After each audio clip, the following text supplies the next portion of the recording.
To the point. This video is for Lucas Quilichai and Allison Esperacueta. Are we sure it's Allison? No. We'll go with it. Okay. Anyways, Luke, you asked us to make a video for you on your engagement. Personally, I think that's a vague, broad term, and I don't know what it means. We kind of left it up for us to interpret. Well, I have engagements all the time. Okay. I had one with the Violence Jam this morning. We didn't ask you to make a video. No, we didn't. No video. And yet here we are. Yes, we are making a video for you. Why? I don't know. Kind of seems like Luke makes a big deal out of small things sometimes. Maybe he has to. That would make sense. Anyways, we Googled metaphors for engagements. The number one hit was, in fact, business mergers. So we constructed a PowerPoint slide for you. Spent a lot of time on it. Made it look really nice. Unfortunately, we can't share the PowerPoint slide with you. It's all pointless. Powerless. Anyways, we will present this to you verbally. Hopefully, you will take all of this under consideration. First of all, I think it's important to note that all business partnerships have pros and cons. First of all, partnerships have helped establish successful businesses and start great friendships. And on the flip side, they've also ruined successful businesses and ended even better friendships. Pretty negative, but true. So, with the potential to do harm and good, I think it's important to enter with extreme caution. I think before entering into a partnership or dismissing a partnership opportunity, you must consider, well, the pros and cons. Absolutely.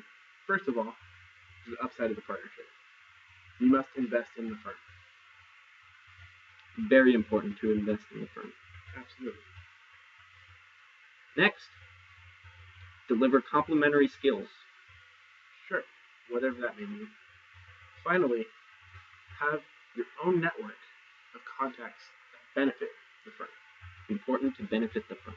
Absolutely, I think that should be the primary focus. Number one.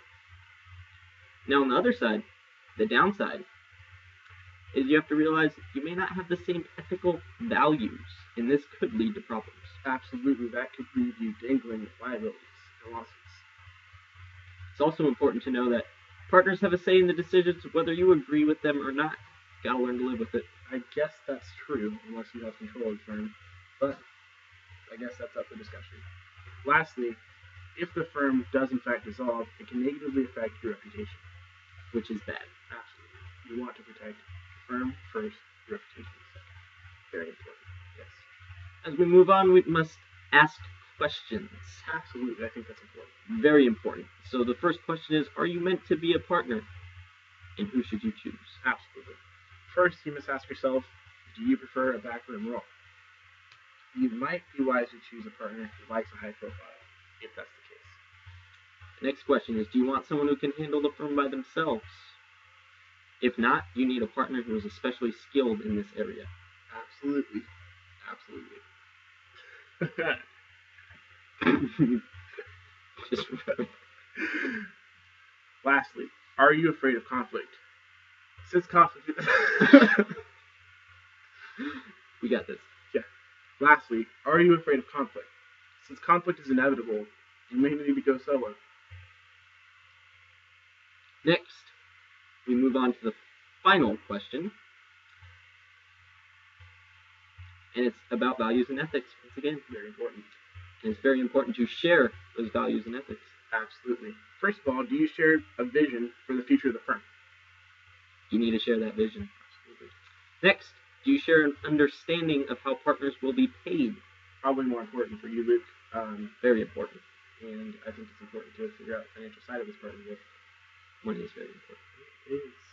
I don't know why. Lastly, but another point, very important, especially early on, is are your exits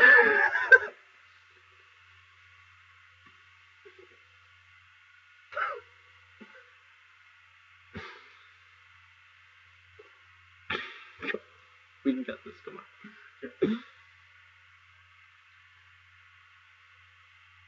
Next, it's very important to establish your exit strategy. Business, actual business.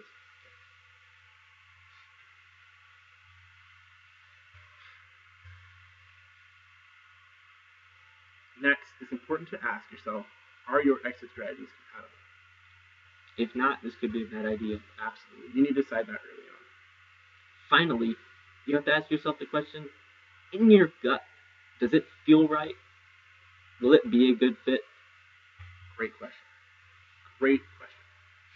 Finally, you need to get your agreement in writing. It's easier to form a partnership than to dissolve one that isn't going well.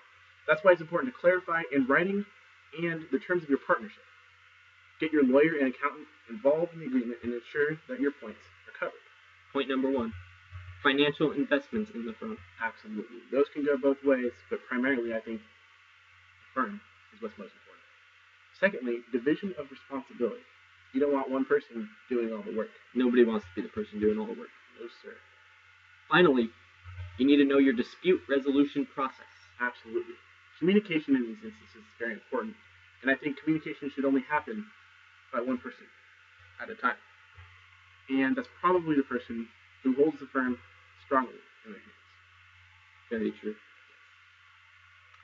Partnerships can expand your potential for success, drive your firm into the ground.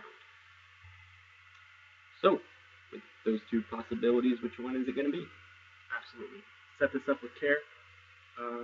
We've given you all the advice we can. We don't want to, pry our way into your financial lives and ask you greater details on this, but this is obviously what you had been talking about. And I feel like it's your merger. We don't want to come into No, that. that's your financial prerogative. Don't drive it into the ground. Nope. But most of all, take care of the firm. Take care of the firm. Absolutely. Good luck. Yep. Godspeed. Godspeed.